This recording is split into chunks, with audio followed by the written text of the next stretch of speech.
হাসিনা ফিরবেন কি ফিরবেন না সেটা সময় বলবে। জন্ম হয়েছে 70-এর ওপরে বয়স এই দলটির, এবং বাংলাদেশের মুক্তি সংগ্রাম, বাংলাদেশের স্বাধীনতা যুদ্ধ এই দলটির নেতৃত্বে হয়েছে, এবং তারপরে বাংলাদেশে দীর্ঘ সময় আওয়ামী লীগ কখনো সরকারি দলে কখনো বিরোধী দলে থেকেছে।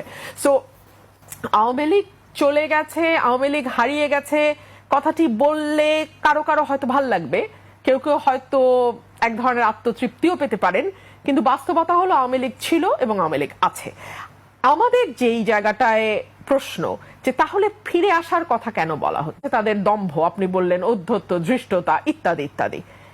আমি যদি পাল্টা প্রশ্ন করি, যখন গত 17 মাস অন্তর্বর্তীকালীন সরকার এবং পরবর্তীতে 3 মাস এই নির্বাচিত বিএনপি সরকার, অর্থাৎ সব মিলিয়ে প্রায় 1.5 বছর 2 বছরের কাছাকাছি সময়টিতে আপনি ন্যূনতম সুশাসন নিশ্চিত করতে পারেন নাই।